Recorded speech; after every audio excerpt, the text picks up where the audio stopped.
இளையராஜாவின் இசையில் பல பாடல்களை பாடியவர் மலேசியா வாசுதேவன். இவர் மலேசியாவில் செட்டிலான தமிழர். அதனால் மலேசியா அவரின் பெயருக்கு முன்பு ஒட்டிக்கொண்டது.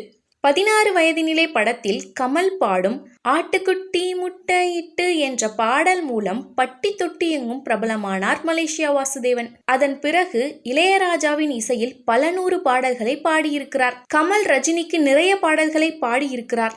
அதிலும் ரஜினிக்கு இவரின் குரல் மிகவும் கச்சிதமாக பொருந்தும். மாவீரன் உள்ளிட்ட பல படங்களிலும் முழு பாடல்களையும் வாசுதேவனே பாடியிருந்தார். அதே போல சிவாஜிக்கும் இவர் குரல் கச்சிதமாக பொருந்தும். பாரதி ராஜா இயக்கத்தில் சிவாஜி நடித்து வெளியான முதல் மரியாதை படத்தில் வாசுதேவன் பாடிய அனைத்து பாடல்களுமே தேன் சொட்டும் பாடல்கள்தான். குறிப்பாக பூங்காற்று திரும்புமா என் பாட்டை விரும்புமா என்ற பாடல் இப்போதும் 70s கிட்ஸ்களின் ஃபேவரட்டாக இருக்கிறது. 80s மற்றும் 90sகளில் ரஜினிக்கு பல பாடல்களை வாசுதேவன் பாடியிருக்கிறார். இப்போது ரஜினியின் நடிப்பில் உருவாகியுள்ள வேட்டையன் படத்திலும் மலேசியா வாசுதேவனின் குரலை AI மூலம் கொண்டு வந்திருக்கிறார்கள். இது அவருக்கு செலுத்தும் அஞ்சலியாக பார்க்கப்படுகிறது. மலேசியா வாசுதேவன் பல படங்களில் வில்லனாகவும் குணச்சித்திர வேடங்களிலும் நடித்திருக்கிறார்.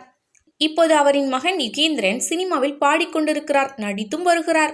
இந்நிலையில் மலேசியா வாசுதேவன் ஊடகம் ஒன்றுக்கு கொடுத்த பேட்டி வீடியோ இப்போது இணையத்தில் வைரலாகி வருகிறது.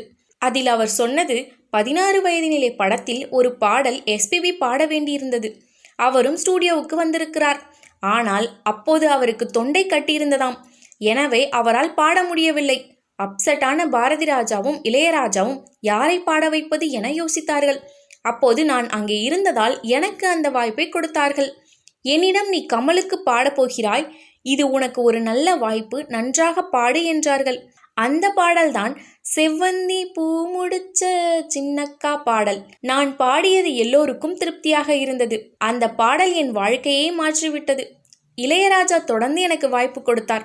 SPBக்கு தொண்டை கட்டும் போதும் அவர் ஊரில் இல்லாத போதும் அவர் பாட வேண்டிய பாடல்களையும் நானே பாடினேன் என சொல்லியிருந்தார் மலேசியா வாசுதேவன். இப்படிதான் தான் அடுத்தடுத்த பாடல்களில் கமிட் ஆன சுவாரஸ்யமான விஷயங்களை பகிர்ந்தார் மலேசியா வாசுதேவன்.